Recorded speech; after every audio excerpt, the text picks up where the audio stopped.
Bismillahirrahmanirrahim. Alhamdulillahirabbil alamin. Wassalatu wassalamu ala asyrafil anbiya'i wal mursalin wa ala alihi wa sahbihi ajma'in. Subhanaka la ilma lana illa ma 'allamtana innaka antal alimul hakim.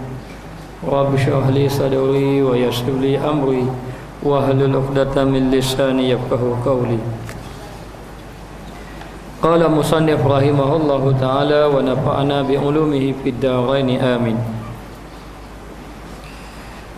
Bermula yang halal pada tangan mereka itu ketiadaan jika ada amat sedikit, dan satu kaum bahawasanya perhubungan sultan harus mengambil orang yang kaya dan fakir apabila tiada yakin bahawasanya ia haram, dan sebenarnya tuntutan itu atas yang memberi kata mereka itu kerana bahawasanya Nabi SAW menerima hadiah Al-Maquqas Raja Iskandariyah dan berhutang ia daripada Yahudi, serta firman Allah Ta'ala, mereka itu akaluna lisuh, sangat-sangat memakan akan suh, yakni harta haram, kata mereka itu. Baik, bermula yang halal pada tangan mereka itu ketiadaan jika ada amat sedikit. Yang ini kita membahaskan mengenai harta daripada pemerintah.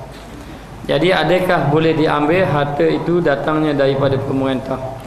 Apabila kita membaca kisah orang-orang yang soleh, terdiri daripada salafus soleh yang terdahulu, raja-raja banyak menawarkan harta kepada mereka.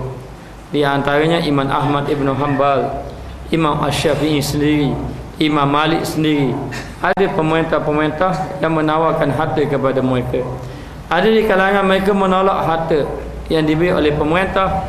Ada di kalangan mereka yang mengambilnya, seperti Imam Ahmad Ibn Hanbal mengambilnya, tetapi dia tidak memakannya dan diberi kepada fakir miskin. Satu ketika Imam Ahmad Ibn Hanbal, ada seorang Jauriyah katanya, ada mengatakan Jauriyah ataupun mungkin anak kepada khalifah ketika itu, lalulah dirasuk oleh syaitan ataupun dirasuk oleh jin. Lalu ketika itu dipanggil tabib-tabib, yakni doktor-doktor.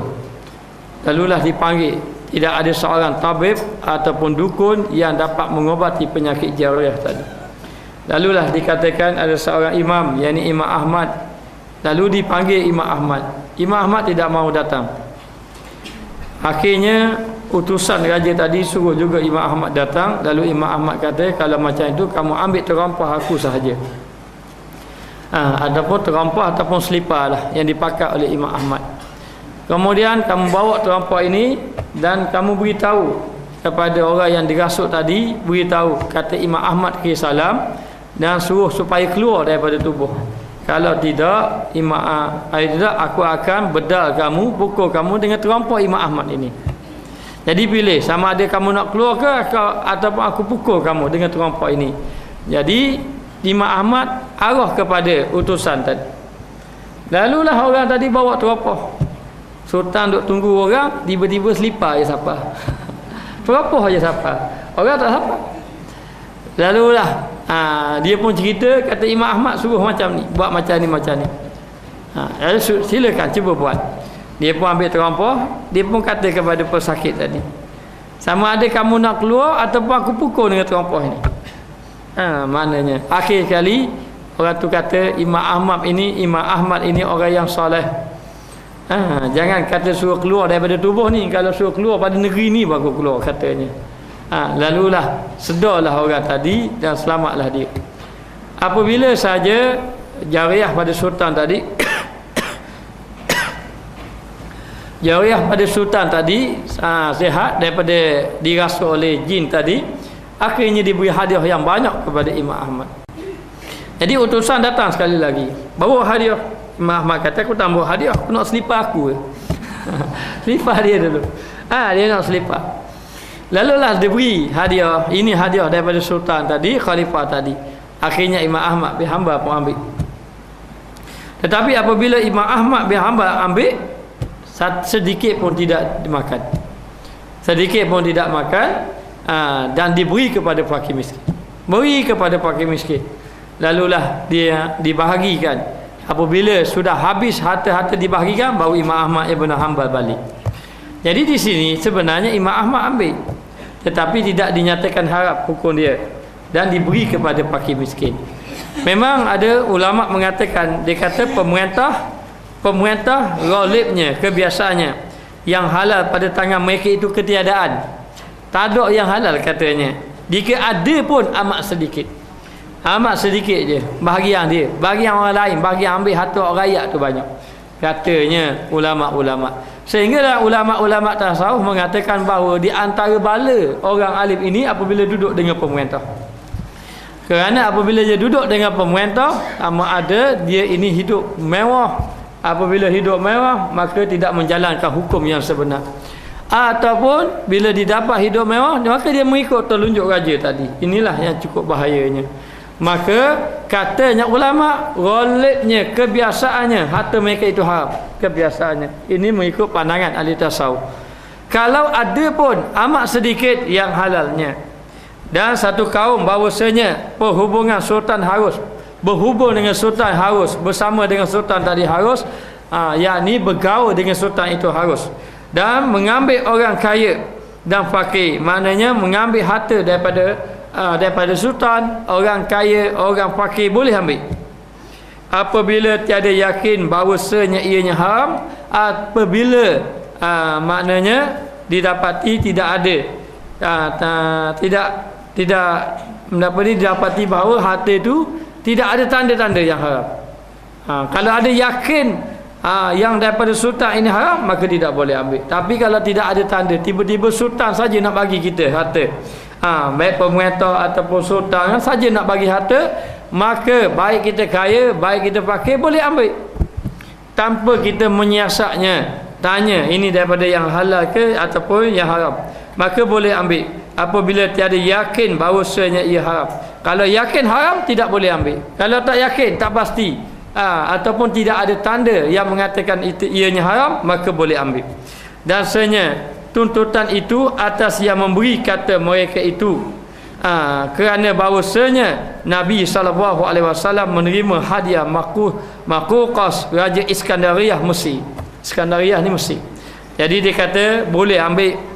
Bagaimana kata mereka itu, iaitu ulama-ulama, sebahagian daripada mereka kata boleh ambil. Satu kaum, satu pendapat, satu golongan ulama mengatakan boleh ambil. Harta itu datang daripada raja, datang daripada sultan. Sama ada kita ini kaya ataupun kita fakir. Tetapi orang fakirlah yang paling utama maknanya. Tetapi kalau orang kaya pun boleh ambil, orang fakir pun boleh ambil, kalau hadiah itu datang daripada sultan. Jadi tidak salah tiba-tiba sultan datang atau hadiah, contohnya sama ada hadiah itu berbentuk wang ringgit, ataupun hadiah itu berbentuk barang-barangan, maka tidak menjadi kesalahan. Sebagai contoh, kadang-kadang bila musim saja hari raya Aidiladha, sultan pun suruh hantar beberapa ekor binatang, lembu ataupun kambing ataupun kerbau, untuk ditumbangkan, diberi kepada fakir miskin. Maka bila datang daripada sultan, tidak ada masalah mengikut pendapat ulama.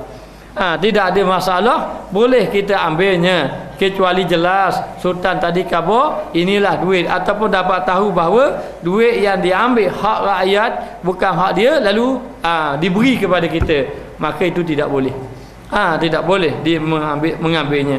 Maka perlu kita siasat, kita kena tanya sultan, daripada mana duit dapat ini. Salah gaya, kita kena marah pula. Maknanya tak perlu siasat. Apabila sahaja datang saja daripada sultan, maka kita perlu ambil sahaja, tidak perlu menyiasatnya. Baik, kita tengok. Kerana Nabi SAW menerima hadiah daripada Makuqas Raja Iskandariah, Raja Mesir, dan Nabi pun terima hadiah. Nabi terima hadiah, dan termasuk juga ada Nabi terima hadiah yang Nabi kahwin dengan seorang wanita. Dia hadiahkan seorang wanita yang bernama Maryah Qibtiyah. daripada negara musyrik, lalu Nabi kahwinkan dia. Kerana apa? Kerana Nabi nak buat hubungan dengan orang bangsa Kiptiyah. Kesan daripada Nabi kahwin dengan Maryah Kiptiyah itu, akhir kali dakwah Nabi berkembang. Maka berkahwin atas nama dakwah untuk mengembangkan dakwah ini pernah dilakukan oleh baginda sallallahu alaihi wasallam. Saya pernah bertanya sahabat saya, sekarang ni dia kahwin 4, masa saya tanya dia 3. Dia berkahwin, lepas dia kahwin sebulan dia kahwin pula seorang lagi. Saya tanya kenapa pula kahwin seorang lagi, kan baru kahwin. Dia kata nak kembang dakwah. Nak kembang dakwah. Akhirnya pekak awalnya dia kata memang masa dia kahwin tu dia punya dakwah kurang. Lebih-lebih lagi muslimat, marah habis dia. Siapa kurang? Tak ada orang apa dia kata. Lepas tu lama naik balik. Naik balik. Lepas naik balik kahwin pula seorang lagi. Bila ditanya lagi sebab apa? Oh, kita nak kembang dakwah dia kata. Kembang dakwah. Wallahu alam. Kata sekarang ni dah 4. Mungkin dakwah dia sudah luas katanya. Wallahu alam lah tu. Maka Nabi pun terima hadiah daripada Raja Maquqas, Raja Iskandariyah Mesir. Dan dalam satu waktu ketika yang lain pula Nabi berhutang daripada orang Yahudi. Dan Nabi pernah berhutang dengan orang Yahudi. Nabi ini kehidupan dia sederhana. Kadang-kadang kehidupan seperti orang fakir. Sekali-kali Nabi tidak kehidupan seperti orang kaya. Tidak seperti orang kaya. Jadi dalam keadaan macam tu, kenapa Nabi berhutang dengan orang Yahudi? Sedangkan sahabat Nabi ada Saidina Abu Bakar, orang yang kaya. Saidina Abu Bakar ni orang yang sangat kaya, dia kaya. Tetapi katanya selepas aku masuk Islam bersama Rasulullah, aku tidak pernah kenyang.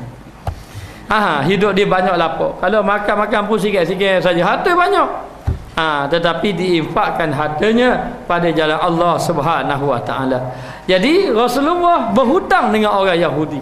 Kadang-kadang Nabi gadai, bukan saja hutang, Nabi gadai, ambil baju perang, lepas tu berhutang, ambil duit, kemudian sampai masa Nabi bayar balik, lepas tu dapat balik baju perang Nabi. Dan pernah satu ketika orang nak uji Nabi. Bila Nabi berhutang, Nabi kata tak apalah, sekian-sekian hari bulan, beberapa bulan nanti aku akan bayar. Lalu dia tetapkan bulan, boleh jadi 2 bulan lagi, 3 bulan lagi nak bayar. Tetapi orang ini dia nak uji Nabi, dia nak tengok. Lalulah dia pun datang. Masa tu tak habis lagi tu. Masa tu lama lagi tu Nabi tu nak habis bayar hutang. Tapi dia pergi jumpa Nabi. Ketika itu ada sahabat Nabi. Sahabat Nabi tak tahu Nabi berhutang. Lalu dia kata, "Hei Muhammad, kamu ni jenis keturunan payah bayar hutang." Dia kata pada Nabi. Dia kata pada Nabi. Kemudian dengan kata-kata yang kesat sehingga kan sahabat Nabi marah. Dan ketika itu Saidina Umar kalau tak silap ada. Lalu Saidina Umar minta izin Nabi nak pancung kepala. Ni Saidina Umar. Lalu Nabi larang, jangan kata macam tu. Sepatutnya kamu ini berkatalah kepada aku, wahai Rasulullah, bayarlah hutang dia nak hutang. Dan kamu pula berkatalah dengan baik-baik, ya Rasulullah, kembalilah hutangmu kepada aku kerana aku tidak ada wang. Cakap baik-baik. Nabi ajar dua-dua orang tadi, termasuk Nabi ajar sahabat Nabi, dan Nabi ajar orang yang minta hutang dengan Nabi secara kasar tadi. Akhirnya sahabat Nabi pun ambil duit bayar hutang kepada orang tadi untuk Rasulullah sallallahu alaihi wasallam. Jadi dalam keadaan macam tu, sahabat Nabi ini, orang ini yang beri hutang pada Nabi, Yahudi ni, dia sengaja buat macam tu, dan dia lihat sedikit pun Nabi tidak marah. Selang beberapa lama, akhir sekali dia pun pergi jumpa Rasulullah. Dia kata sebenarnya bukan dia nak minta hutang sangat, tetapi nak tengok betulkah yang Muhammad bin Abdullah ini adalah Rasulullah. Bila tengok akhlak Nabi, akhirnya orang tadi beriman dengan Allah dan juga Rasul. Ini akhlak baginda Rasulullah sallallahu alaihi wasallam. Dan pernah berlaku satu ketika, orang itu berbalah-balah lepas sembahyang. Balah-balah, lalu Nabi panggil kedua-duanya. Lalu Nabi kata, kamu ini ada hutang dia, bayarlah hutang dia setakat mana yang kamu mampu. Kata lelaki ini, saya bukan tidak mau bayar ya Rasulullah, tapi saya benar-benar tidak ada duit. Lalu Rasulullah kata kepada orang ini, dan sekarang ini dia telah buat pengakuan bahawa dia tidak ada duit, tidak ada kewangan. Kalau dia ada duit pasti dia akan bayar. Kalau macam itu, minta tangguhlah untuk dirinya. Kata lelaki ini, ya Rasulullah, saya sudah tangguhkan untuk dia, saya sudah tangguhkan untuk dia, tetapi masa yang dah tangguh itu sudah cukup yang ditangguhkan tadi. Lalu Rasulullah kata, dah kamu tidak ada apa-apa ke bayar? Dia kata, saya memang tangguh, tapi saya dah cuba tak ada duit juga. Kalau macam tu, kamu beri tangguhlah sekali lagi. Tangguhlah sekali lagi. Dia kata, kalau saya tangguh pun mungkin dia tidak boleh bayar. Akhirnya keputusan Nabi yang tolong bayar untuk lelaki tadi. Inilah nak beritahu akhlak baginda Rasulullah sallallahu alaihi wasallam. Maka dia kata di sini berhutang dengan orang Yahudi. Baik, kenapa Nabi berhutang? Kita balik semula, nak beritahu bahawa kita boleh berhutang dengan orang kafir, menjadikan hukuman tadi harus berhutang dengan orang kafir. Kalau berhutang dengan orang kafir pun boleh, maka berurus niaga dengan orang kafir pun boleh. Maknanya kita beli barang dengan orang kafir, orang kafir beli barang dengan kita, dan kita berhutang dengan orang kafir, orang kafir berhutang dengan kita, boleh. Jadi Nabi nak menyatakan hukum dia harus. Yang kedua, Nabi memang berhutang dengan orang Yahudi. Kalau Nabi minta dengan sahabat Nabi, tidak akan jadi hutang. Siapa yang sanggup beri hutang pada Nabi? Siapa yang sanggup beri hutang pada Nabi? Memang dia akan bagi saja. Kalau dia dapat tahu yang Nabi ini tidak ada harta, dan dia perlukan harta. Dan biasanya Nabi berhutang ini biasanya bukan untuk dirinya. Kerana keluarga Nabi biasa tidak makan. Satu hari satu malam pun ada keluarga Nabi tidak makan. Hidup dalam keadaan berlapar. Dan kenapa Nabi berhutang? Biasanya Nabi berhutang untuk orang lain. Maknanya, kalau orang datang, Nabi jumpa, aku tidak ada duit, kamu pergi kau jumpa orang ni, berhutang, nanti Rasulullah tolong bayar. Itu biasanya begitu. Maka dalam keadaan macam tu, ini menunjukkan bahawa orang Yahudi, daripada mana hasil dia? Orang Yahudi, daripada Yahudi, dan juga Raja Mesir tadi, Iskandariah tadi, daripada mana harta? Tetapi Nabi mengambilnya. Nabi ambilnya, maka boleh kita mengambilnya, dan kita tidak perlu menyelidiknya sama ada harta itu halal ataupun harta itu haram. Kalau kita menyelidiknya sampai kita dapat tahu, maka jadi tidak boleh kita mengambilnya. Baik, sedangkan mereka itu, siapa mereka itu? Yang terdiri daripada raja-raja ataupun pemerintah-pemerintah, akaluna lisuh, yakni sangat-sangat memakan akan suhti itu, yakni harta haram. Jadi biasanya raja-raja, pemerintah-pemerintah memakan harta-harta yang diharamkan, ambil harta-harta yang diharamkan. Ini biasanya mereka ambil. Maka dalam keadaan mereka itu raja-raja mengambil harta haram, Nabi pun pernah ambil. Maka bolehlah kita mengambilnya mengikut satu pendapat. Jadi ada orang yang benar-benar soleh, memang dia takut, tidak mahu mengambilnya. Kalau jelas dia tahu raja tadi raja yang zalim. Kalau jelas raja ni raja zalim, kalau jelas raja ni memang mengambil hak harta rakyat, sama sekali mereka tidak mahu mengambilnya. Ada pun orang-orang yang terdahulu, baik Imam Al-Ghazali sendiri, Imam Asy-Syafi'i sendiri, mereka cukup jaga bahagian makan, dan bahkan di antara mereka kadang-kadang makan hasil daripada tangan mereka sendiri. Kalau Imam Ahmad, mereka ambil hasil daripada tangan mereka sendiri, daripada makanan yang mak dia masak, daripada usaha yang diambil daripada bapanya. Tapi kalau tak silap saya, Imam Ahmad Ibn Hanbal ini mati, ayah dia sudah meninggal dunia. Maknanya lahir dalam keadaan yatim, dan ibunya bekerja dan menanggung kehidupan dia. Maka dia kata mereka itu, yakni banyak harta haram. Siapa? Pemerintah-pemerintah ataupun sultan-sultan. Dan sebenarnya telah kami dapat akan beberapa jamaah daripada sahabat pada masa raja yang zalim, sahabat pada raja yang zalim, dan mengambil mereka itu daripada mereka itu, mengambil mereka itu para sahabat daripada mereka itu raja-raja, khalifah. Maknanya sahabat-sahabat pun dia ambil harta daripada raja-raja. Walaupun raja tadi ada zalim, sama ada dia ambil itu untuk diri dia ataupun dia ambil untuk orang lain. Maknanya batu yang orang yang hebat di antaranya cucu cicit daripada Rasulullah sallallahu alaihi wasallam yang bernama Ali Zainal Abidin. Ali Zainal Abidin ini dia selalu dapat harta daripada raja, dan dia ini adalah keturunan Nabi. Dan katanya dia banyak berkahwin sampai isterinya lebih kurang kat 100 orang. Kahwin, kadang-kadang dia kahwin 4, cerai 4. Sebab apa? Dia kahwin macam tu kerana orang nak ke dia sebab dia daripada zuriat Nabi. Orang nak zuriat Nabi tu. Dan zuriat Nabi pula yang paling soleh pula. Katanya Ali Zainal Abidin ni kadang-kadang satu hari 1000 rakaat sembahyang. Maknanya kuat berjaga malam, kuat beribadat. Jadi maknanya dia ambil satu zuriat Nabi, yang kedua kesolehan dia. Kesolehan dia. Sebab tu lah dia kahwin 4, lepas tu cerai, kahwin pula. Siapa orang tanya dia, berapa paramanya? Dia kata nak buat mana orang nak ke dia. Kemudian sebab dia ini adalah keturunan Nabi, itulah yang paling utamanya. Tapi kehebatan dia satu hari raja datang rumah dia. Raja yang datang rumah dia tak pergi jumpa raja. Dan kalau raja selalu bagi harta pada dia. Jadi dia ambil harta tadi. Tetapi dia ini selalu pikul malam-malam hari. Dia berjaga malam hari pikul. Kalau kita kat pikul beras ataupun pikul gula. Gula banyak dah ni ataupun pikul beras. Mana yang bagi? Zaman Ali Zainal Abidin, dia itu pikul gandum. Pikul gandum, orang pakai miskin buka rumah pagi-pagi tengok ada gandum. Maka begitulah, tapi tak tahu siapa bagi, tak tahu apa sudah. Sampai ke mati mula. Jadi fakir miskin tertanya-tanya, siapa yang bagi ni gandum ni pada dia? Dan itulah kerja dia sendiri. Dan dia buat ni dalam keadaan orang tak tahu. Malam-malam hari dia buat begitulah, dia pikul. Sehingga kan katanya masa dia wafat, ketika orang mandikan jenazah, ada bengkak belakang ni. Bengkak belakang ni, bekas dia pikul gandum.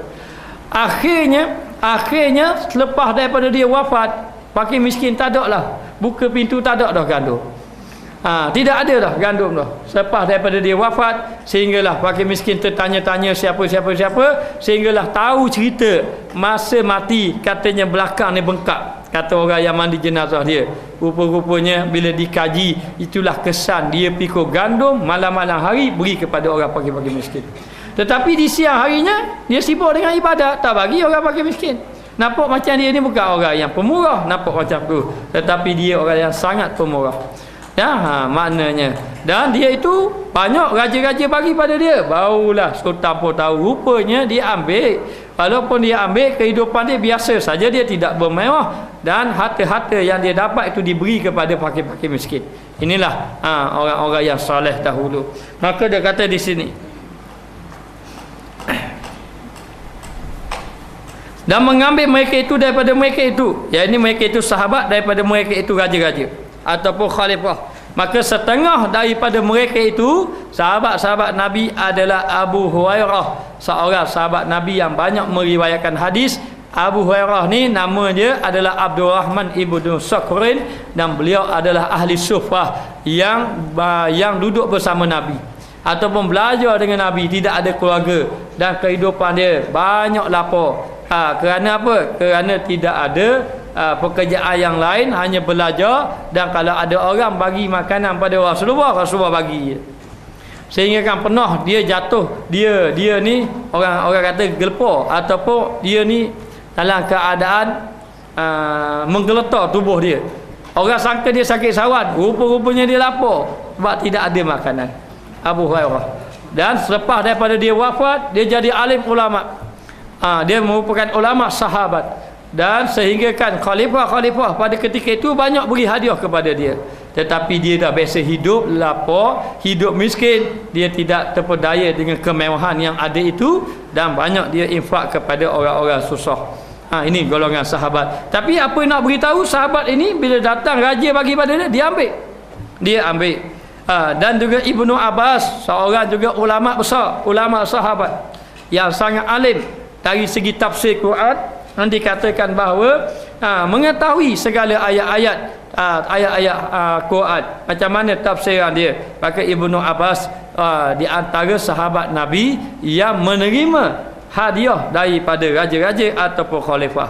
Dan begitu juga Abdullah ibnu Umar. Ibnu Umar ini anak Saidina Umar yang terkenal dengan kesalehan dia, yang bernama Abdullah ibnu Umar. Beliau juga orang yang soleh, merupakan sahabat Nabi. Apabila datang harta daripada khalifah, beri pada dia ambil, tetapi digunakan juga, diberi kepada fakir miskin, dan dia mengambil sekadar yang perlu sahaja. Dan lain lain daripada mereka itu radhiyallahu anhum, dan begitu juga golongan-golongan yang lain, tabi'in dan juga tabi'in dan sebagainya, golongan-golongan yang soleh.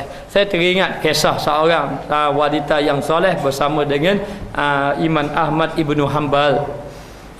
Jadi ada seorang wanita yang soleh, Imam Ahmad Ibnu Hanbal, dia ada 3 orang wanita. Mula-mula 2 orang datang. Orang datang, dia tanya, kamu ni siapa? Saya ini adalah isteri kepada seorang yang bernama, nama apa tahu? Ahmad Bashar. Kalau tanya Ahmad Bashar, yang mana suami saya lah yang memfitnah imam, sehingga imam ini dipenjara beberapa tahun disebat. Jadi isteri dia datang ketika mana suami dia pula masuk penjara, ketika Khalifah Mutawakkil,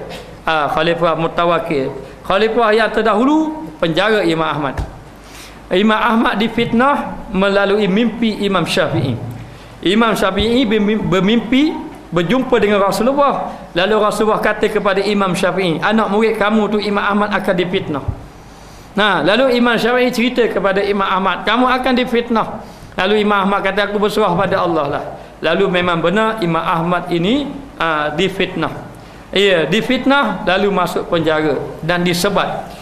Disebat dan tidak dimakan, tidak beri makanan kecuali sedikit, kena sebat. Sehingga kan 2 khalifah, mati khalifah ni dan sebagainya.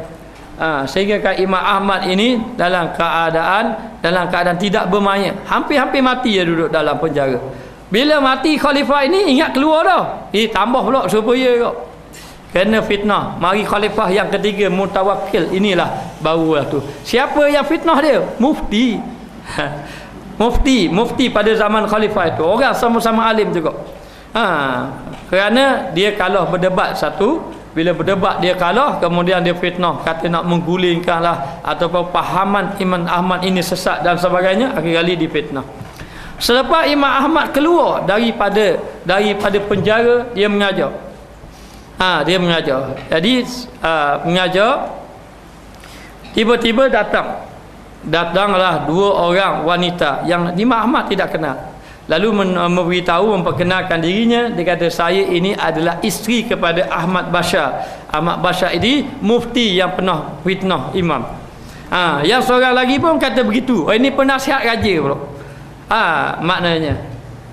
Jadi dia ini dua-dua ni. Jadi saya wakil daripada suami saya, minta ampunkanlah dosa suami saya, katanya, kerana memfitnah tua imam.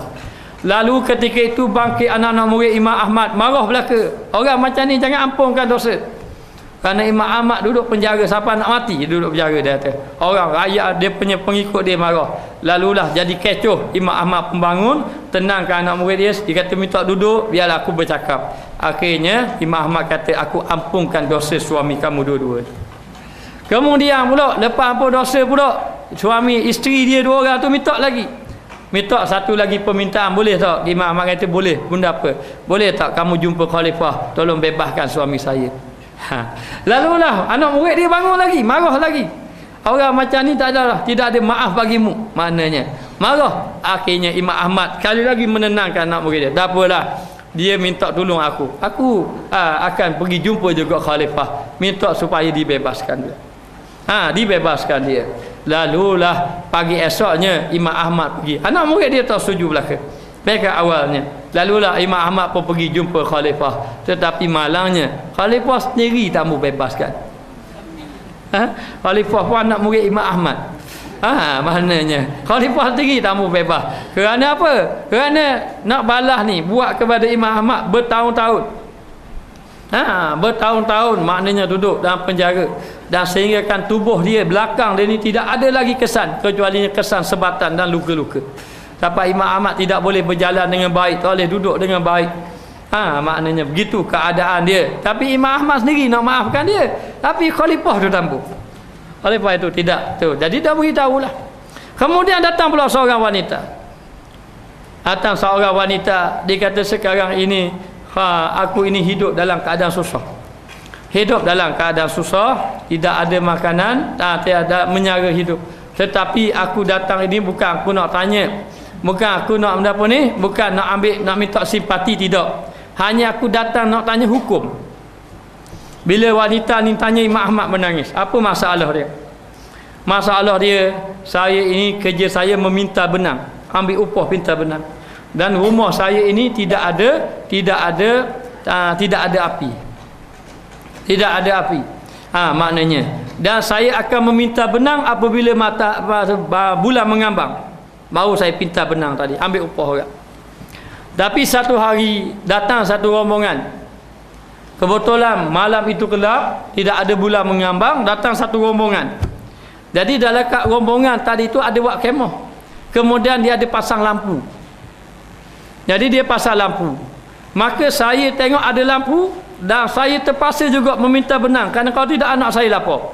Lalu saya pun pergi dekat kawasan yang cerah, saya ambil lampu tadi, saya pun pinta benang tadi. Pintalah benang ambil upah. Esokkan saya pun pergilah. Beri kepada tuan dia pun beri upah. Sekarang ni toh dia duit upah dia tunjuk. Duit upah, dan saya tak tahu anak saya tengah lapar dekat rumah tadi. Ini duit upahnya. Hanya saya nak tanya halal ke tidak halal, kerana saya mengambil cahaya lampu khalifah tadi, kafilah tadi, rombongan tadi, dan saya tidak minta izin. Boleh nak tupang ambil cahaya lampu tadi. Imam Ahmad menangis.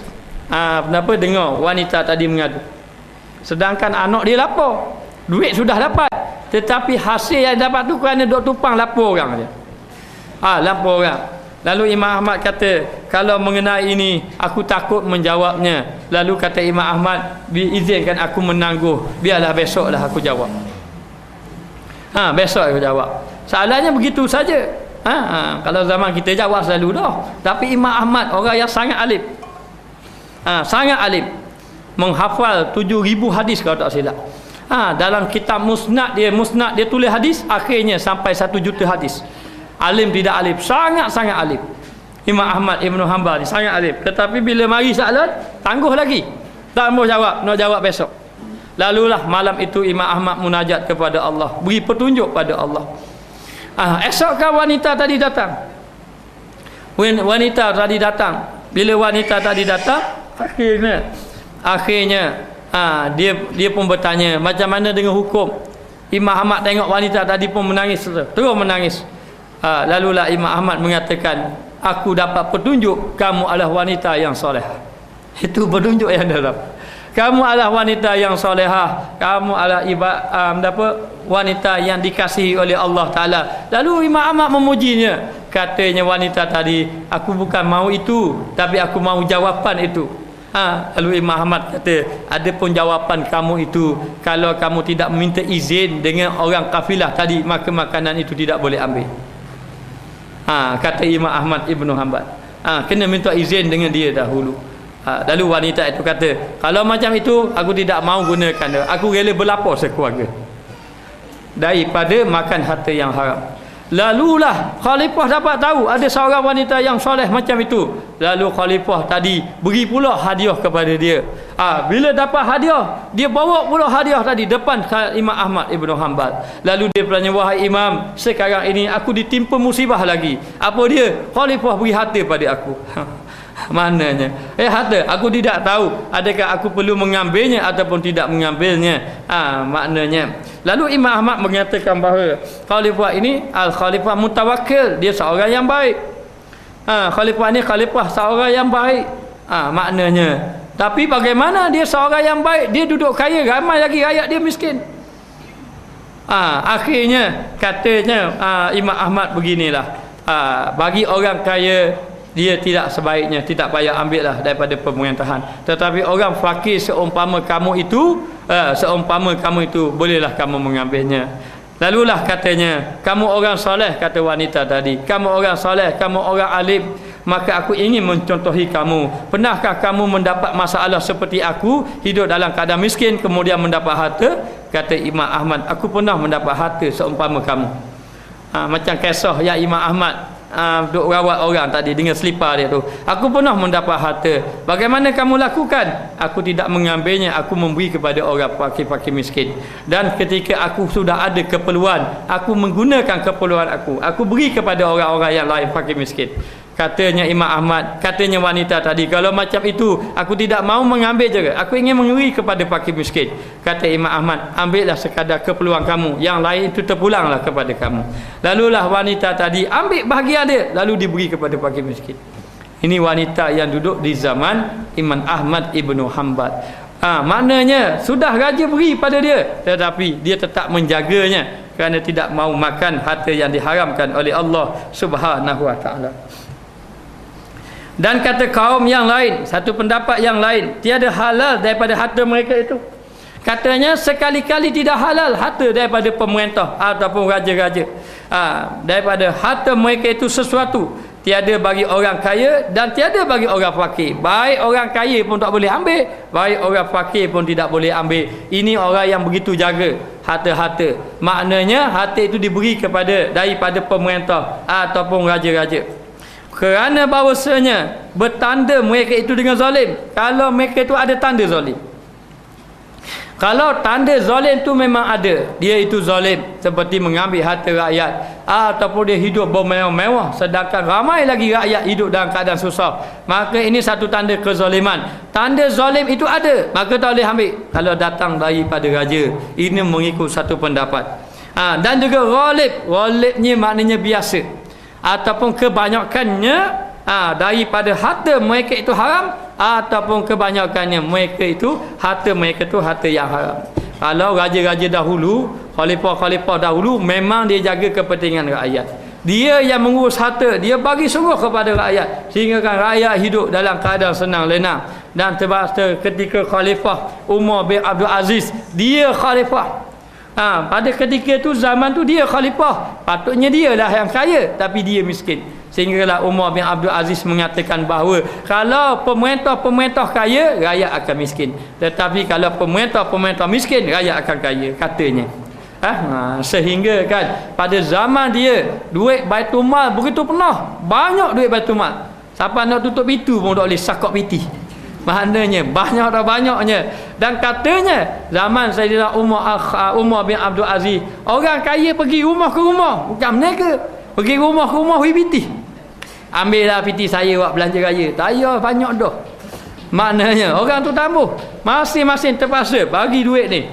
Katanya sudah cukup. Orang zaman dia pula bila cukup keperluan tambah lah, sudah tidak mahu dah. Lalu terpaksalah orang kaya pergi ke rumah, tolonglah ambil duit saya ni, tak tahu nak pergi ke mana, piti banyak sangat ni.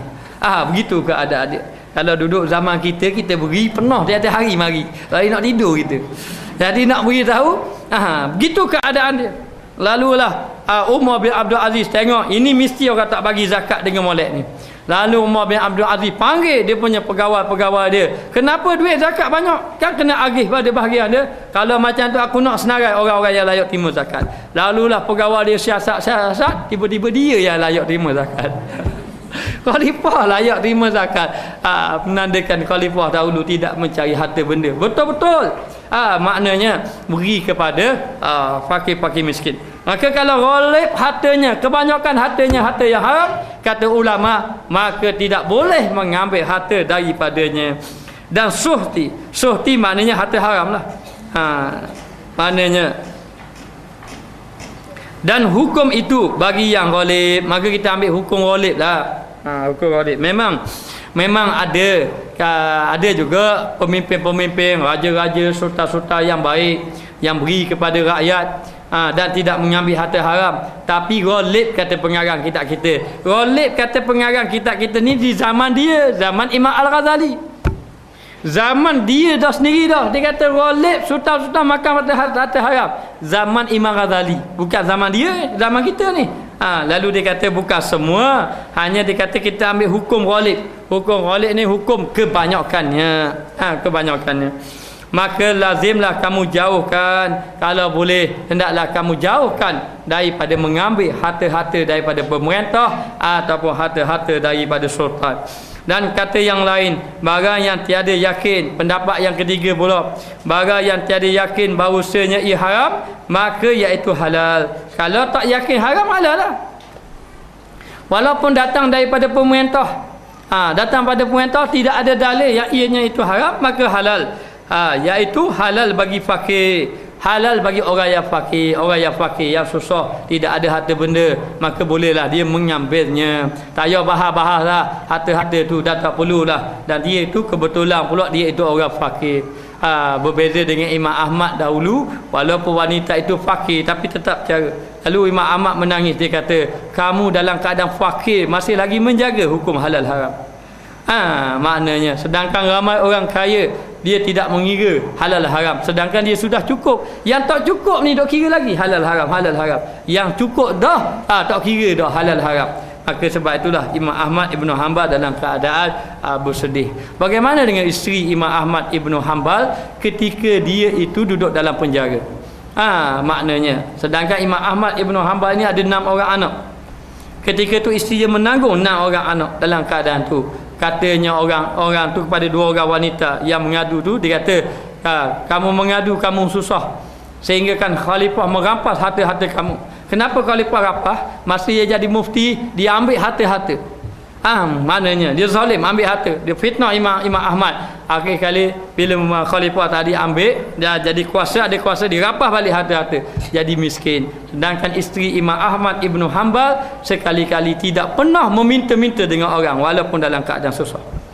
Suaminya duduk dalam penjara tapi dia tidak pernah meminta-minta, hanya berserah kepada Allah. Dan Imam Ahmad Ibn Hanbal ini isterinya selalu mengambil upah orang, sama ada uli gandum ke apa, ambil upah untuk menanggung anak dia ni. Baik, maka dalam keadaan macam tu tidak boleh halal bagi orang fakir. Orang fakir boleh ambil, kata setengah pendapat, kalau ambil daripada raja. Dan dia kata tiada bagi orang yang kaya, orang kaya tidak payah ambil, tidak boleh ambil. Ada setengah pendapat boleh orang fakir, kerana orang fakir ni orang yang berhajat. Boleh jadi hak dia telah diambil oleh orang, sepatutnya banyak bahagian dia. Baitul Mal pun boleh diberi bahagian dia, bahagian zakat pun boleh diberi bagi dia, kepada dia. Dan juga bahagian infak orang-orang lain pun boleh beri kepada dia. Maka melainkan Yahudi, ya ini orang Yahudi, orang kafir tidak bolehlah mengambil hak orang Islam seperti zakat dan seumpamanya. Maka dia kata, ketahuilah fakir bahawasanya yang demikian itu bukan Yahudi tu, melainkan bahawa diketahui, itu bukan apa, bahawa diketahui fakir, melainkan diketahui fakir bahawasanya yang demikian itu harta rampasan, maka tiada harus, kecuali orang fakir itu dapat tahu itu adalah harta rampasan, maka tiada harus baginya bahawa mengambil akan dia, tidak boleh. Jadi sebenarnya kita ataupun pemerintah dia tidak boleh merampas barang-barang orang sewenang-wenangnya. Lebih-lebih lagi ni hak orang. Sama ada rampas harta ataupun rampas rumah ataupun rampas tanah, itu tidak boleh, itu hak orang. Maknanya maka kalau dia mengambil, maka hukum dia adalah haram. Kita pula nak pergi ambil barang rampasan, orang rampas pula kita nak beli pula barang rampas dengan harga yang murah, maka tidak perlulah membelinya. Jangan mengambil harta yang harta hak milik orang. Dia akan tuntut, tak tuntut dunia, tuntut ke akhirat. Kalau tuntut dunia boleh tahan lagi, nanti dia akan tuntut harta dia dekat negeri akhirat kelak. Maka dia kata di sini, bahawa orang fakir itu dapat tahu bahawa itu harta rampasan, maka tiada harus baginya bahawa mengambil akan dia, tidak boleh ambil. Melainkan bahawa berkehendak kembali kepada empunyanya, boleh ambil, tapi bukan untuk dia, nak beri harta balik ke tuan dia. Kalau ambil tu untuk beri harta balik ke tuan dia, baru boleh ambil.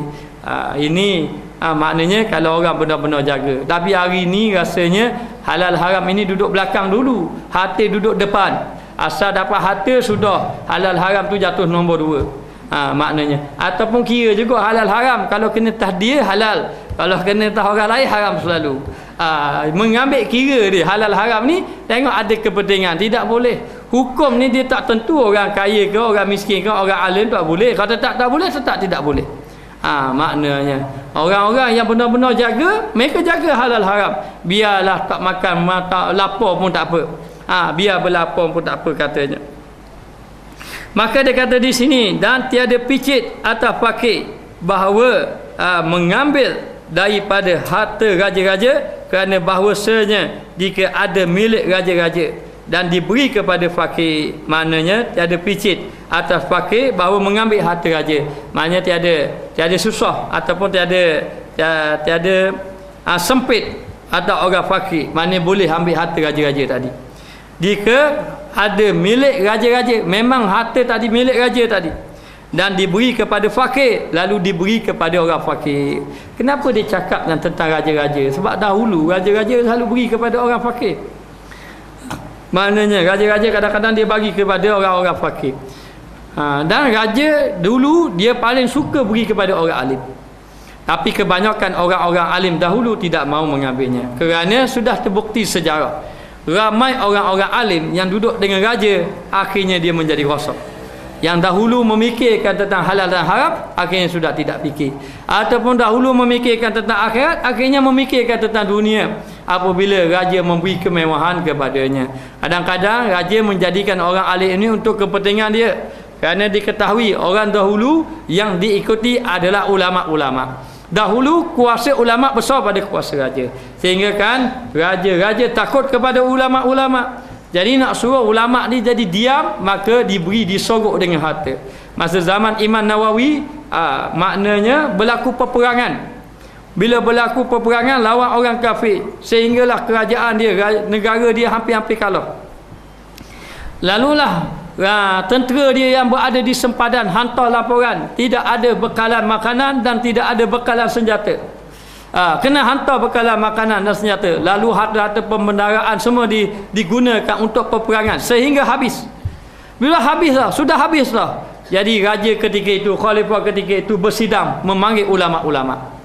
Lalu dipanggil ulama-ulama, lalu ditanya hukum. Apa hukum kita nak mengambil, nak kerah supaya rakyat mengeluarkan harta masing-masing? Tujuan mengeluarkan harta masing-masing ini adalah untuk membeli senjata. Itu pun untuk mempertahankan negara. Jadi kalau rakyat tidak mahu berkorban, tidak mahu mengeluarkan harta, maka tentera kita akan kalah. Akhir sekali rakyat semua akan jadi susah. Lalu raja pun panggil ulama-ulama, lalu ulama pun memberi fatwa, beritahu kepada khalifah, katanya hukum boleh ambil harta-harta kerah semua rakyat buat keluar duit belaka, kemudian beli harta, beli senjata. Lepas daripada beli senjata nanti, maknanya boleh mempertahankan negara. Jadi keluar harta tadi atas dasar maslahah. Maka ulama ketika itu bersidang dengan khalifah, ulama-ulama ketika itu mengatakan halal boleh ambil harta rakyat. Ada sebab kan? Sebab dia apa? Beli senjata. Nak mempertahankan negara. Kalau tidak, negara kalah, habis rakyat susah belaka. Lalulah beri fatwa. Bila ulama-ulama ni beri fatwa, ahli-ahli ulama yang duduk dengan raja beri fatwa, ada ulama yang tidak mahu duduk dengan raja. Siapa? Al-Imam Nawawi. Imam Nawawi ini tidak mahu duduk bersama dengan raja, tidak mahu duduk bersama dengan khalifah. Tetapi bila dia yakin dan ulama-ulama lain kata halal, dia yakin kata halal. Jadi ulama-ulama yang duduk dengan raja ni rakyat tak dengar, orang rakyat dengar Imam Nawawi lagi. Imam Nawawi lagi. Lalulah nak menjaga hati rakyat supaya rakyat tu keluar, tanya pendapat Imam Nawawi. Lalu dipanggil Imam Nawawi. Bila dipanggil Imam Nawawi pun mengeluar pendapat dia, mengatakan tidak boleh mengambil harta rakyat walaupun untuk membeli senjata mempertahankan negara. Tidak boleh, kecuali dengan syaratnya dikeluarkan harta-harta raja dahulu. Dia tambah keluar harta dia, kerah harta rakyat suruh keluar. Bang kaya dia seorang. Rakyat kau susah. Lalu Imam Nawawi kata boleh dengan syarat dikeluarkan harta raja dahulu. Kalau harta raja itu tidak cukup dengan harta apa yang ada ni, kereta-kereta dok jual, perhiasan dalam istana dok jual belaka, kalau tak cukup juga, barulah ambil pula harta orang kaya saja. Jangan kerah harta orang miskin. Harta orang kaya dan menteri-menteri yang ada keliling raja ini kena buat keluar harta dia. Siapa dia tidak ada harta, kalau tak cukup juga baru pergi pada orang kaya. Orang kaya kerah. Kalau tak cukup juga baru boleh pergi kepada rakyat jelata yang susah. Ni dok main rakyat jelata yang susah dulu. Maknanya jadi Imam Nawawi dia keluar pendapat tidak boleh. Kenapa? Menjaga maslahat. Inilah beritahu ulama akhirat, ulama yang benar-benar takut kepada Allah. Ulama yang takut pada Allah, dia tak fikir rakyat dah, dia tak fikir orang dah, dia fikir dia dengan Allah aja. Dia fikir dia dengan Allah dan tugas dia nak menyelamatkan orang. Dan kita baca sejarah-sejarah kesan daripada itu orang memfitnah Imam Nawawi dan sebagainya. Baik, kita tengok. Maka dia kata di sini, kalau milik raja maka boleh ambil lah bagi orang fakir. Maka harus bagi orang fakir mengambil akan dia ambil harta daripada raja tadi dengan tiada syak, tiada ragu-ragu lagi. Maknanya orang fakir ramai sebenarnya. Kalau dibagikan harta benar-benar pada orang fakir, insya-Allah daripada menghabiskan harta benda yang banyak dengan membeli benda-benda atas kesukaan dia. Maknanya sama ada membina istana yang besar-besar atau membeli kuda yang banyak-banyak, siapa ke habis harta, rakyat susah banyak. Ramai lagi rakyat yang susah. Maka Imam Ghazali begitulah, dia tulis surat kepada pemerintah setelah pengaruh dia besar.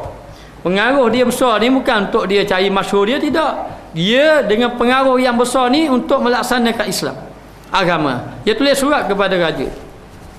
Hantar surat, raja baca. Jangan kamu hidup bermewah-mewah. Setiap rakyat nanti di negeri akhirat akan mendakwa kamu dekat negeri akhirat. Mana harta aku mau belanja untuk diri kamu, semua rakyat akan dakwa untuk kamu. Maknanya lalu Imam Al-Ghazali tulis surat kepada raja, suruh bertaubat, suruh membelanjakan harta pada jalan Allah dan jangan membiarkan orang-orang fakir miskin pada zamannya. Kalau raja tidak mau buat, macam mana? Kata Imam Ghazali, aku akan kumpul rakyat, aku akan munajat kepada Allah Ta'ala. Itu baru ulama yang takut kepada Allah Subhanahu Wa Ta'ala. Lalu dalam keadaan macam tu katanya tiada syak lagi boleh ambil, orang fakir boleh ambil harta daripada raja tadi kalau milik raja. Dan jika ada ia daripada harta fai, itu dia panggil harta faiun, harta fai. Harta fai ni harta, dia ada satu lagi dia panggil ghanimah, satu dia panggil harta fai. Harta ghanimah, harta orang Islam berperang. Bila orang Islam berperang, tiba-tiba dapat kemenangan. Bila dapat kemenangan, boleh rampas harta orang-orang kafir. Kenapa boleh rampas? Kerana harta dia guna buat lawan orang Islam. Dia memerangi orang Islam. Maknanya. Lalulah dirampas harta. Bila dirampas harta daripada peperangan, itu dipanggil harta ghanimah. Dan harta dah orang boleh jadi harta orang tawanan dan boleh dijadikan hamba. Kalau dijual, orang beli jadi hamba. Kalau lah dia boleh tebus diri dia sendiri, kalau pemerintah perlu tebus minta harta atas orang, kena bayar 1000 dinar sebagai contoh, sebagaimana yang pernah dilakukan oleh Salahuddin Al-Ayyubi. Apabila dia menakluk Jerusalem ataupun Baitul Maqdis, dia takluk, kemudian dia bebas. Siapa yang nak bebas kena bayar atas orang 1000 dinar. Bayar 1000 dinar bebas. Maknanya. Jadi kalaulah dijual, ada orang nak bebas dijual, maka jadi hamba. Jadi hamba. Itu dia panggil harta ghanimah, harta rampasan perang. Tetapi yang kedua ni dia kata harta fai. Harta fai adalah harta yang dirampas daripada orang kafir yang menyerah kalah tanpa perang. Menyerah kalah, maknanya Islam pergi berperang nak bawa harta. Ada dahulu satu ketika zaman Saidina Umar, saya tak pastilah, seorang sahabat nama Sa'ad kalau tak silap, dia ini bawa tentera dalam satu kapal. Tiba-tiba berlabuh tepi laut dan dia buat kemah berehat, esok nak pergi serang. Tiba-tiba malam itu orang kafir membakar kapal dia. Kapal dia binasa. Lalulah dia terkejut, tengok kapal dia kena bakar lah. Habis harta-harta yang ada dalam kapal pun habis, senjata-senjata dalam kapal pun habis. Senjata-senjata dalam kapal pun habis. Lalulah tentera dia tanya, nak buat macam mana? Sahabat Nabi ini, saat ini pun semayang munajat pada Allah, minta petunjuk. Lalu dia kata, demi Allah, aku akan tetap juga lawan, menyebarkan Islam ini. Hatta dengan 4 kerak ni pun, maknanya itulah 4 kerak pun pergi, tak ada senjata pun nak pergi perang kau. Lalu dalam keadaan macam tu saat pun pergilah nak pergi berenang ni, tiba-tiba boleh berjalan atas air. Dengan izin Allah Ta'ala boleh jalan. Boleh berjalan tu bukan ketua dia saja, lalu tentera dia pun ikut. Akhirnya tentera dia boleh jalan atas air berlaku. Sehingga kan pihak musuh terkejut, orang dia yang jalan atas air. Maknanya orang dia jalan atas air, terkejut dia. Terkejut jalan atas air ni. Lalulah dalam keadaan itu menyerah kalah. Bila menyerah kalah, akhirnya nak sebut Islam je. Orang pun masuk Islam, terima Islam, kemudian diberi belaka apa yang ada. Tapi kalau tidak mau, maka dia rampas hartanya. Maka harta yang dirampas itu dipanggil harta fai. Harta fai maknanya harta yang dirampas daripada orang kafir yang tidak berlaku peperangan padanya, tak berlaku peperangan.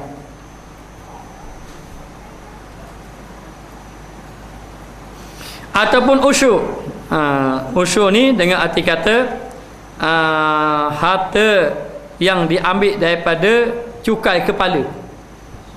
Seumpama jizyah jugalah, cukai kepala yang nak duduk di bawah pemerintahan Islam, maka dibayar cukai kepala atas pemerintah lah, seorang kena bayar berapa. Dan satu lagi kharaj ini yakni sewa bumi, yakni diberi kepada tanah tadi untuk diusahakan, kemudian cukai, kena bayar cukai atas tanah yang diberi sewa oleh kerajaan tadi. Maknanya jadi daripada hasil ini kemudian diberi kepada orang-orang fakir miskin, maka tidak ada masalah. Maka jika fakir, maka bagi fakir padanya hak. Jika orang itu fakir, maka pada fakir tadi ada hak daripada pemerintah. Sebenarnya wajib bagi pemerintah, tidak boleh membiarkan orang fakir sebenarnya. Jadi orang fakir macam mana? Kalau boleh beri kerja dia, supaya dia tidak meminta-minta. Beri kerja pada dia kalau dia tidak boleh, kalau dia boleh bekerja. Kalau dia tidak boleh bekerja, beri bantuan kepada dia dan diberi ilmu agama pada dia supaya tauhidnya kuat kepada Allah Taala. Jangan beri harta saja semata-mata, tak boleh. Maknanya kupur orang fakir miskin.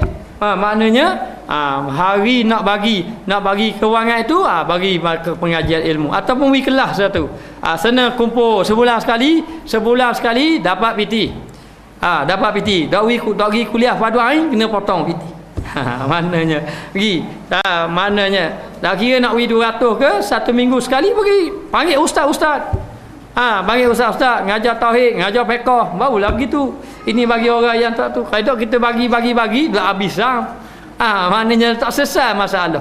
Tidak selesai masalah. Ini berlaku. Ada seorang miskin zaman Nabi minta piti sama. Nabi minta piti bagi. Nabi minta piti bagi. Minta piti bagi. Hari-hari Nabi tak beri. Kau bagi. Nabi tak beri. Akhir sekali Nabi arah dia. Okey ni, baik.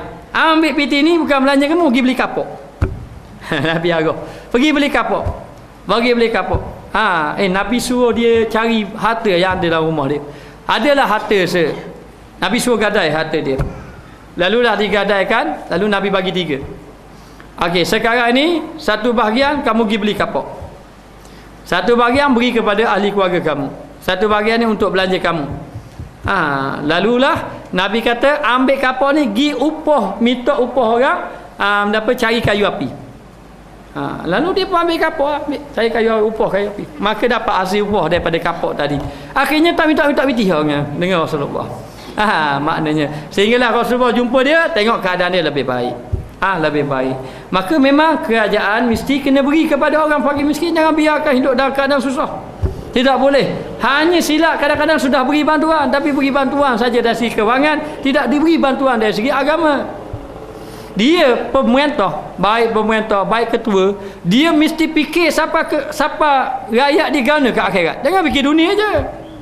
Dia kena fikir macam mana rakyat aku dekat negeri akhirat. Macam mana aku ni susah nanti dekat negeri akhirat. Rakyat aku akan dakwa kepada aku. Itu pemimpin. Maka demikianlah ulama pun begitu, memikirkan anak murid dia macam mana dekat negeri akhirat kelak. Dan begitu juga ibu bapa nak fikir macam mana anak dia nanti dekat negeri akhirat. Ni kita duk fikir, kalau budak belajar susah, kayak gini nak kerja apa. Itu fikir satu saja. Kena fikir juga bagaimana nanti mati. Bagaimana kehidupan kita dekat negeri akhirat. Nak selamatkan juga anak isteri kita supaya dia ini masuk syurga, selamat daripada azab api neraka. Bukan hidup dunia saja. Maknanya sepatutnya ibu bapa menangis kalau dapat anak dia tidak pandai membaca Al-Quran. Walau gaji mahal, pitih banyak, Quran tak pandai. Apa faedahnya dekat negeri akhirat? Maknanya kena ambil bicara. Ibu bapa kena fikir hidup atas muka dunia, hidup lepas kematian. Begitu juga orang alim kena fikir bagaimana dengan anak muridnya, dan begitu juga lepas mati nanti. Dan begitu juga dengan pemerintah fikir bagaimana rakyat dia nanti dekat negeri akhirat nanti fikir banyak berdoa kepada Allah Ta'ala, beri kebajikan, beri pengajian ilmu.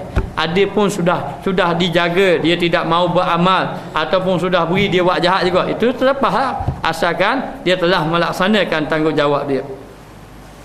Maka dia kata di sini dan bagi fakir padanya hak, bagi orang fakir ada bahagian dia. Hak ni mana bahagian dia. Dan demikian lagi bagi orang ahli ilmi, dan demikian juga bagi orang-orang ahli ilmu. Ahli ilmi ni orang yang mengajar ilmu ataupun orang yang belajar ilmu, ada bahagian hak dia. Ada bahagian hak dia, maknanya bagi pemerintah. Jadi pemerintah ni patutnya jangan cara ke orang kaya. Ni cara ke orang kaya beri ke? Beri satu badan yang kekayaan ini diagih kepada orang fakir miskin. Maknanya ataupun kerajaan ambil satu projek, buat perumahan apa-apa, kekayaan tu beri pada fakir-fakir miskin. Maknanya lepas daripada fakir miskin tu jangan beri harta saja, beri pula bagi pengajian ilmu pula. Maknanya maka dalam kitab ini dua yang dapat ada hak, maknanya satu atas fakir miskin, satu kepada ahli ilmi. Kenapa dikatakan demikian? Kerana orang-orang dahulu dia menumpukan kepada ilmu sampai tidak belajar, tidak bekerja. Sehingga kan Imam Imam Asy-Syafi'i sendiri, begitu juga dengan Imam Ahmad, kalau kita baca kisah dia tak bekerja. Maknanya belajar. Dia mengajar, sehingga kan dia mengajar, kadang-kadang dia mengajar dia bekerja kejap-kejap. Kenapa orang kata kejap-kejap tu? Kerana nak menampung hidup dia. Sehinggalah khalifah dapat tahu.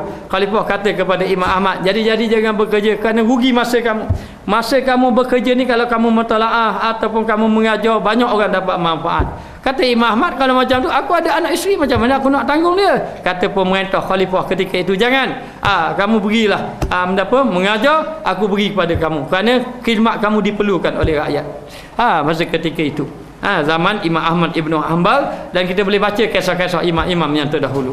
Kata Sayyidina Ali Ibnu Abi Talib radhiyallahu anhu, barang siapa masuk Islam dengan mengikut, yakni dengan suka hatinya, dia masuk Islam kemudian dengan suka hati, suka rela, dan membaca Al-Quran pada zahirnya, maka baginya di dalam harta Baitul Mal Muslimin. Maka kata Imam Ghazali, orang yang masuk Islam dengan suka hatinya dan juga orang yang membaca Al-Quran, maka boleh ambil harta Baitul Mal, beri pada dia. Terutama seperti orang-orang hufaz ni penghafal Quran. Jadi penghafal Quran dia kena duduk sentiasa mengulangi bacaan Al-Quran ni, kalau tidak hilang. Nak menghafal itu memang payah, tapi payah lagi nak mengekalkan hafalan. Sebab ramai dah sahabat saya itu, dia hafal 8 juzuk dah, kalau tak silap 10 juzuk dah.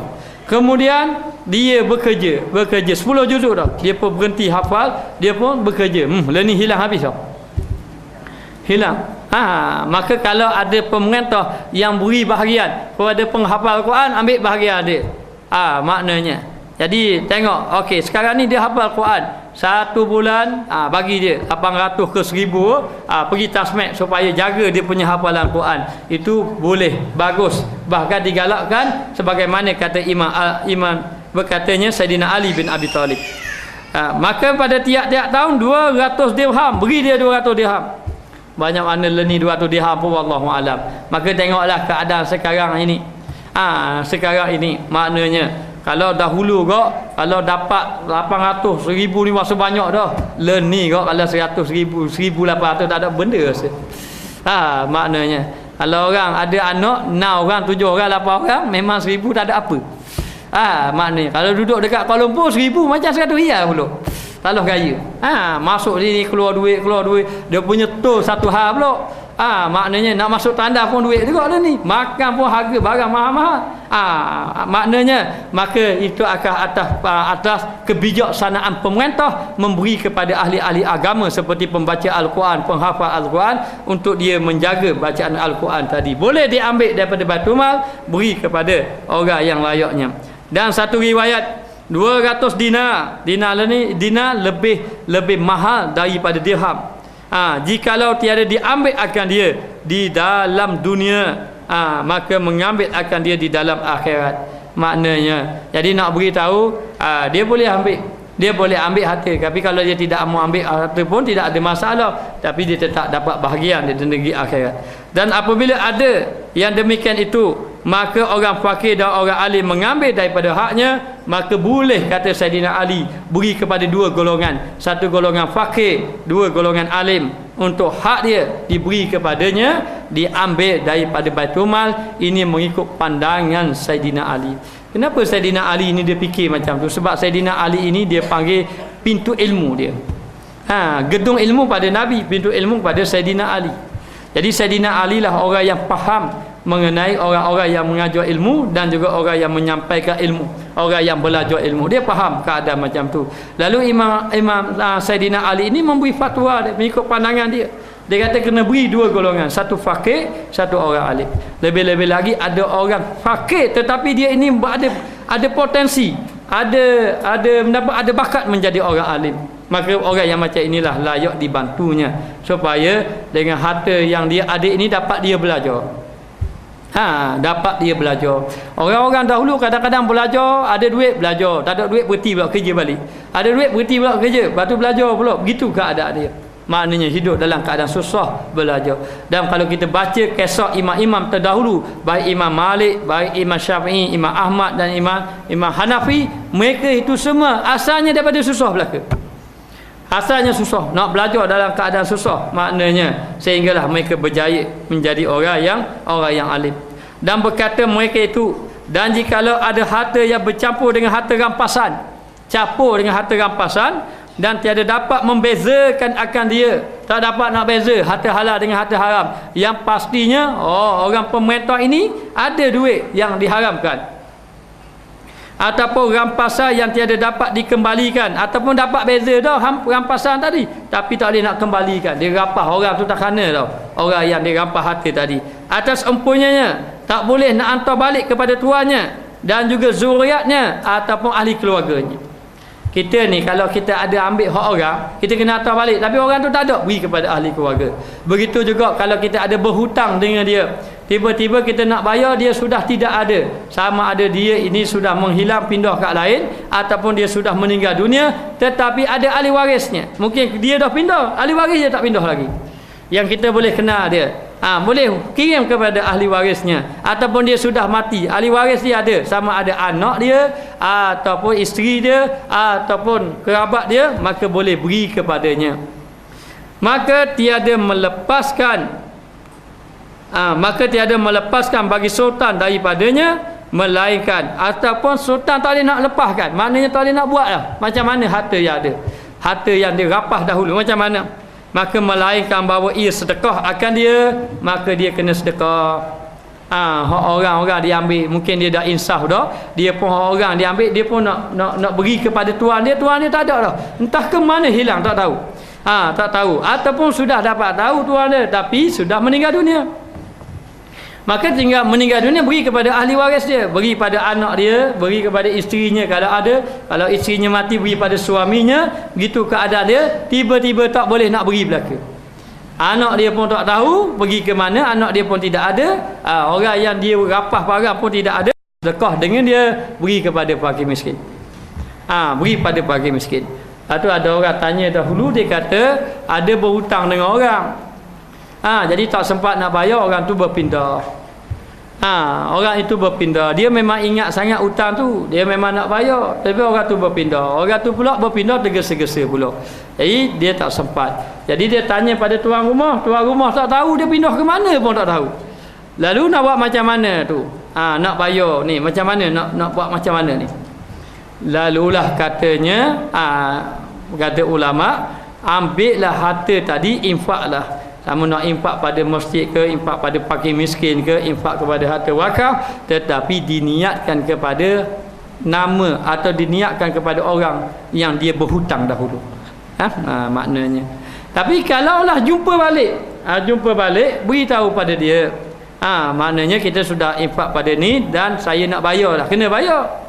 Kalaulah dia nak balik piti dia, kita bayar, mesti kena bayar. Nanti harta itu, pahala itu akan berpindah kepada kita, kerana bahagian yang kita hutang tu sudah kita beri balik kepada dia. Maknanya. Tapi kalau dia kata tak apalah, alhamdulillah lah, maknanya dia lebih suka macam tu, maka pahala itu akan sampai ke dia dan kita selesai hutang.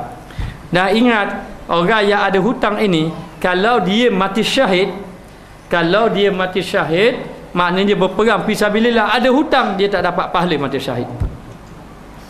Sebab tu jaga-jaga, jangan banyak-banyak berhutang. Biarlah maknanya akal rumah hak tu pun tak apa, kenderaan hak tu pun janganlah berhutang. Bagi saya tidak menggalakkan. Mana-mana yang pernah belajar dengan saya, dia jumpa saya nak buat pinjaman, saya takat ni tak benar lagi. Saya bukan bahas halal haram tu, saya bahas dia takut kita tak tahu kita macam mana keadaan dia. Jadi tidak menggalakkan dia. Jadi ramai yang ikut saya tak nak tukar kereta, tak jadi tukar kereta. Ada juga tukar kereta senyap-senyap tak apa. Dia tanya macam mana pandangan, saya kata jangan ambil lah. Bukan kerana kita tidak bahas mengenai halal haram tu, kita bahas bimbang takut kita tidak boleh membayarnya. Maknanya kerana bila ada hutang ini menyebabkan amal ibadat kita tergantung. Amal ibadat kita tergantung. Kecuali demo nak berhutang, kalau demo mati ada cagaran, memang hutang demo akan terbayar. Seperti apa? Seperti dicagarkan tanah. Maknanya kalau tak boleh nak bayar, sebab demo mati tanah tadi jadi milik dia. Itu tak apalah. Itu pun rugi juga. Bersyukurlah dengan apa yang ada. Dan tiadalah Allah Taala menyuruh dengan sedekah atas fakir, dan tiada menegakkan fakir daripada mengambil. Ialah piti-piti haram ni memang tidak ada. Allah Taala suruh kepada orang fakir. Tidak ada dalil. Adalah piti haram ini suruh pada orang fakir, tidak ada dalil. Tidak ada dalil. Tetapi duit ini tidak boleh juga. Takkanlah kita nak tohok lauk, membazir juga. Maknanya, dan tidak ada menegah orang fakir daripada mengambil. Tidak juga melarang kalau orang beri ambil. Maknanya sebab itu dalam kaedah hadiah ni Nabi ajar pada kita, kalau orang beri ambil, tapi minta jangan sekali-kali. Kalau nak minta boleh, tapi jangan minta untuk kita, minta untuk Islam, untuk agama contohnya. Maka itu digalakkan. Dan daripada mengambil, dan daripada makbul ni menerima akan dia. Nak ambil, nak terima, tidak dilarang. Dan apa tu? Diizin bagi fakir pada qabul ni terima, dan diizin bagi orang fakir itu terima, dan iaitu haram atasnya. Maka tiba-tiba harus bagi fakir mengambil daripadanya, melainkan daripada yang tertentu harta rampasan dan haram, maka tiada harus baginya mengambil baginya. Dia boleh ambil, tapi tiba-tiba dia dapat tahu memang sahih benda itu haram, maka tidak boleh ambil. Maka orang fakir yang mengambil harta tak perlu siasat, tak perlu tanya dalam-dalam, maknanya bagi dia ambil. Bagi orang ni dia kata saya nak bayar piti orang ni, nak bayar piti orang, ataupun pemerintah nak bayar piti, tetapi yang dia ambil harta-harta rampasan harta tadi, dia rampas hak orang yang buat khianat, tiba-tiba dia nak bayar balik. Nak bayar ke siapa? Orang yang rampas dah tahu gimana tau. Maka boleh dia ambil. Maka masa dia nak beri pada fakir miskin, yang khabar ni piti haram ni aku beri kamu, jangan buat gitu. Maknanya kalau begitu maka tidak boleh ambil sama sekali. Maka orang fakir tak boleh tanya piti halal ke piti haram, ni haram nak bagi aku, jangan tanya gitu, ambil saja. Tetapi apabila kalaulah orang fakir itu sudah tahu memang harta itu harta haram, maka tidak boleh mengambilnya. Jadi orang pernah tanya saya, okey duit-duit bunga macam mana ni boleh tu? Saya kata duit-duit bunga ni bawa lokang boleh tak? Bawa lokang, bawa pagar, bawa jambatan untuk kegunaan umum. Untuk kegunaan umum maknanya. Jadi banyak kita simpan duit-duit yang macam tu. Dan kita guna betul-betul untuk keperluan umum maknanya. Boleh ambil, ini mengikut satu pandangan ulama. Saya baca dalam kitab Mau'izatul Mu'minin, dia kata duit haram boleh digunakan untuk kepentingan umum. Ini adalah pandangan daripada Al-Imam Al-Ghazali. Dan tiada harus baginya mengambil baginya, maka tidak boleh ambil kalau tahu sesuatu itu sesuatu yang diharamkan oleh Allah. Wallahu alam. Kita sambung akan datang. Bismillahirrahmanirrahim. Rabbana zalamna anfusana wa illam taghfir lana wa tarhamna lanakunanna minal khasirin. Allahumma alimna ma jahilna. Allahumma rizqna ilman nafi'an warzuqna fahman tayyiban. Wa sallallahu ala sayidina Muhammad wa ala alihi wa sahbihi wa sallam. Walhamdulillahirabbil alamin.